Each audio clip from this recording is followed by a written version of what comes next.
Hi, everyone. I'm Andrew with Jesani Wealth Management. And the concept or the approach using risk parity is really at the core of our three-dimensional asset allocation strategy.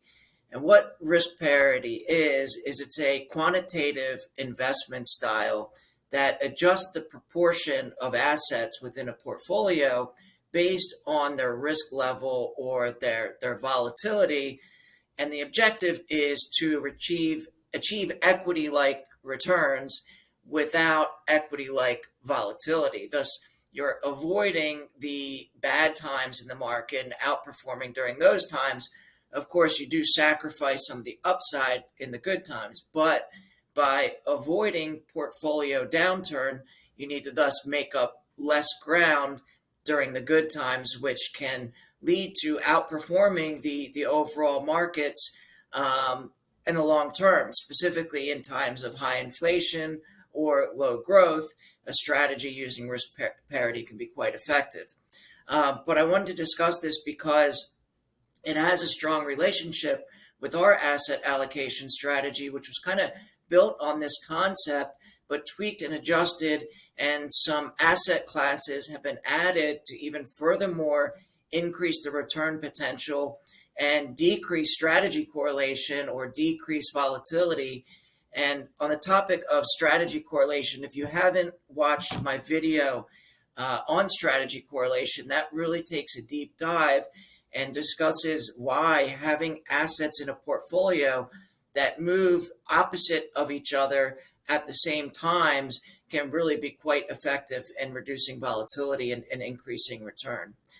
So I'd suggest you watch that if you haven't. But Bob Prince, who's the chief investment officer at the largest hedge fund in the world right now, which is Bridgewater and Associates, said that risk parity equalizes risk by allocating funds in a wider range of assets.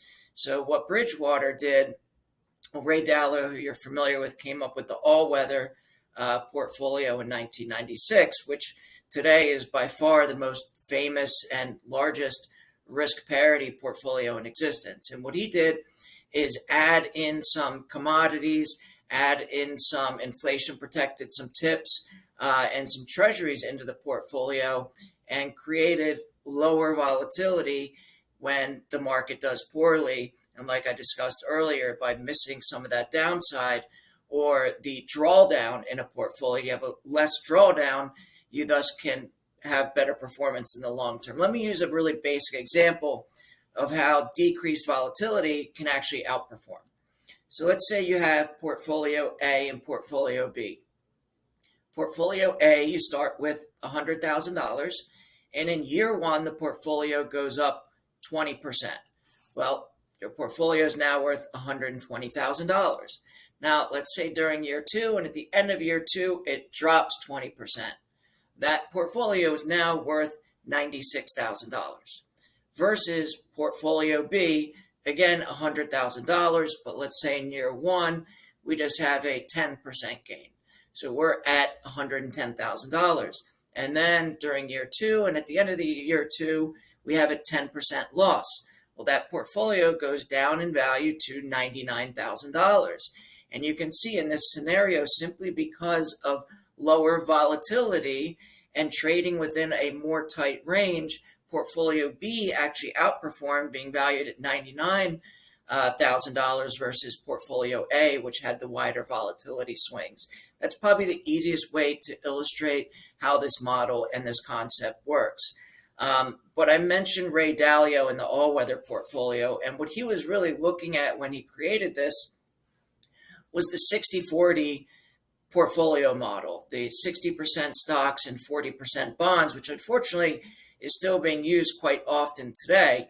And that model worked quite well, especially when bond yields were higher and the markets were doing well. But what he found was that 90% of the risk in that portfolio was within the 60% equity portion. So certainly you could add more bonds in and go 50-50, but you're going to sacrifice some significant returns by doing so. And particularly today, where the bond markets aren't really performing and they're not particularly attractive, there may be a better approach, which I'll discuss in a moment. But let's stick with the all-weather for now, which is less equity, more treasuries, some tips, and some commodities. And I want to show you how it's performed in the past several decades. So you can see the 60-40 model is the orange, the all-weather is the purple, and the S&P 500 is the blue. So I want to focus on times like the 1970s, which was a period of very high inflation, not too different from what we're currently seeing. And then in the 2000s, which was a period of very low growth, you can see that in those 2 decades, the all-weather outperformed. But of course, in the decades where we had high growth, either the S&P 500 or even the 60-40 model outperformed. Now, I think the 60-40 model no longer makes sense because of bond yields and rising interest rates. But I think I discussed that in the white paper on our multi-asset allocation strategy. But you certainly could make the argument that coming off the largest bull market that we've ever seen after the 2010s, right now we're in 2022, it may not make sense to use a 60-40 model, and the all-weather could be more attractive, and even more so our 3-dimensional multi-asset allocation strategy because of the changes that we've made to it. But when Ray Dalio was looking at the key drivers of the market, of course, you have growth and inflation, and then you also have periods of negative growth and periods of deflation. So the all-weather model was designed to perform in any of those scenarios.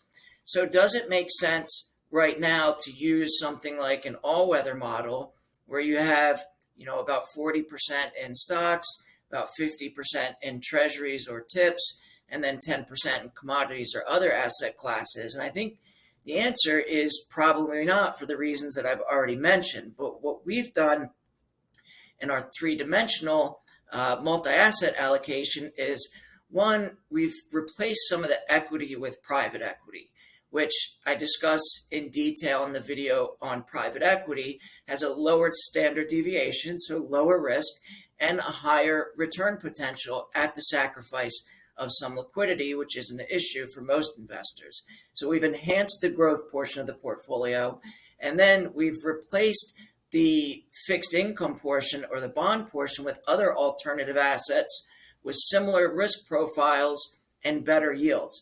For example, private credit, same risk profile or very similar to bonds or maybe even treasuries, but an average return of about 8% versus bonds where we're seeing about 3.5% right now.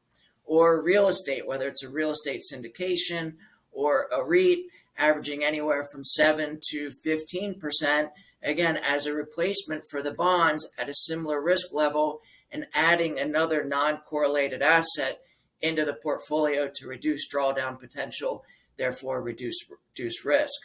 Also in the equity portion, structured notes, where instead of buying individual equities or ETFs, we may include structured notes that have a predetermined yield of 12, 15, 16% based on equities, but that have significant downside protection of 30 or 40%, which in and of itself reduces overall volatility in the portfolio. And then, of course, investments that are fully principal protected, meaning zero risk, like a fixed index annuity, where you're sacrificing some of the return on the upside, but again, dramatically reducing volatility in the portfolio by having zero downside.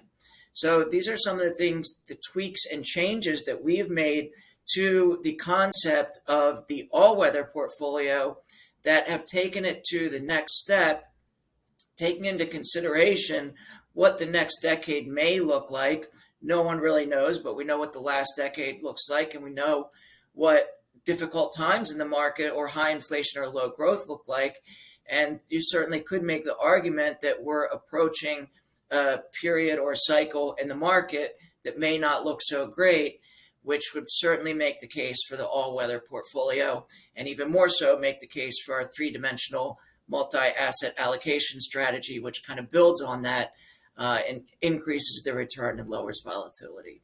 So if you have any questions or want to go into some more details about any of the asset classes we're using, certainly reach out to me. My name is Andrew Constantinidis with Neil Jesani Wealth Management, and you can reach me at any time at 954-800-8552. Thanks, everyone, and take care.